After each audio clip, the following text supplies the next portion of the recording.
It started with a simple question. How far would someone go when told to harm another person by authority? Participants were told they were part of a learning experiment. The instructions seemed harmless at first. They would be teachers administering increasing levels of shock to learners who gave wrong answers. The twist? The shocks weren't real, but the participants didn't know it. What they felt was real. Sweat, nervous laughter, shaking hands, hesitation. They were conflicted. A part of them screamed, "Stop!" Yet the voice of authority was calm, firm, insisting, "Continue, it is necessary for the experiment." Even before we name it, you can feel the tension. Every hesitation builds the dread. Every glance at the learner spikes internal panic. It's ordinary people, maybe like you or me, placed in a situation that twists conscience against instinct. The core of this experiment lies in human psychology. People naturally defer to authority, trusting someone who seems knowledgeable, structured, or official. Responsibility feels transferred. It's not me doing the harm, the mind whispers. It's the experiment, the system, the instructions. Ordinary moral judgment, the inner voice saying, "That's wrong," gets overridden. What's terrifying is how convincing this rationalization becomes. The participants' stress is real, yet their minds find a loophole. The authority figure is accountable, not them. Their hands hover over buttons, ready to inflict what they believe is real pain, and the conflict churns inside silently. And this isn't abstract. It can happen in workplaces, institutions, even everyday life, when systems pressure obedience over conscience. Understanding this mechanism is key, because it explains why normal people commit acts that feel unnatural. This is the Milgram Obedience Experiment, conducted in the early 1960s. It shocked the world not for what participants did, but for how easily they followed authority, even when it seemed cruel. Volunteers, ordinary men, were willing to deliver what they believed were painful, escalating electric shocks to another human being, just because a lab-coded authority told them to.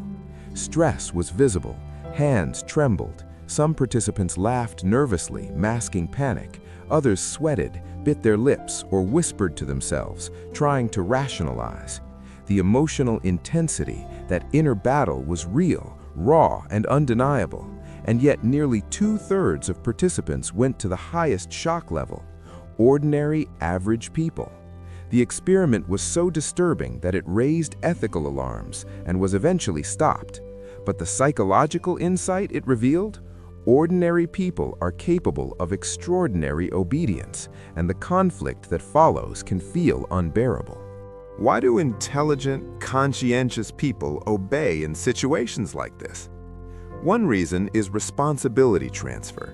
When someone else gives orders, the brain unconsciously shifts accountability. Another is the illusion of legitimacy. Authority implies correctness. Even subtle cues, a lab coat, a firm tone, structured environment, trigger automatic compliance. People want to avoid conflict or disapproval, and their internal moral compass gets muted. Stress, guilt, hesitation, these aren't failures. They're evidence of inner moral conflict. And yet, the combination of authority and structured instruction overrides natural instincts. It's not weakness. It's human survival wiring misapplied. We are hardwired to respond to authority, to trust systems, and to rationalize obedience, sometimes at the expense of our own ethical judgment. That inner tension, that private torment, it's the psychological mechanism at the heart of the Milgram experiment. The effects weren't only hypothetical. Participants left the lab shaken, some visibly disturbed. The inner conflict stayed with them. Sweat-stained shirts, hands shaking, hearts pounding. They had followed instructions, yet felt morally violated. Some questioned themselves months afterward. How could I have done that? That's the invisible danger. Obedience can strip you of moral clarity without physical harm. Ordinary people, convinced of doing the right thing because of authority, experience real psychological stress. This is why the experiment was stopped. It wasn't the setup that was unsafe, it was the mental strain inflicted on otherwise healthy participants. And the lesson is unsettling. When systems pressure compliance, anyone's conscience can be quietly overridden. It's not about monsters or psychopaths, it's about human wiring and how easily it can be manipulated when responsibility feels transferred. Milgram's experiment isn't just historical curiosity, it's a mirror. We see echoes of it in workplaces, hierarchies, institutions, and social pressures. How often do people follow instructions blindly, suppress doubt, or rationalize unethical behavior because someone told them to? How often do groups override personal judgment for the sake of conformity? Ordinary humans obey because social systems reward compliance and punish dissent. And the psychological tension? It's the same gnawing conflict participants felt, the tug-of-war between internal ethics and external authority. Recognizing it isn't about paranoia, it's about awareness.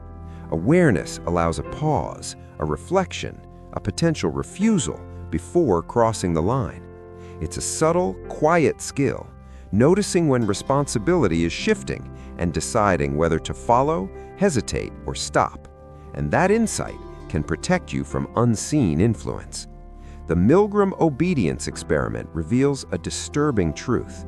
Ordinary people can commit extraordinary acts under authority, and the inner conflict is real and unsettling. It forces us to ask ourselves, at what point would you stop? Before or after responsibility disappears? That question lingers because the answer isn't easy.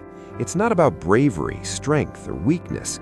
It's about understanding human psychology and recognizing when systems manipulate obedience. Keep that thought with you. Consider it in your own decisions. Reflect. Pause. And next time, notice when authority whispers and ask yourself, am I following my conscience or someone else's voice? If this made you think, don't forget to like, subscribe, and share so more people can reflect on it too.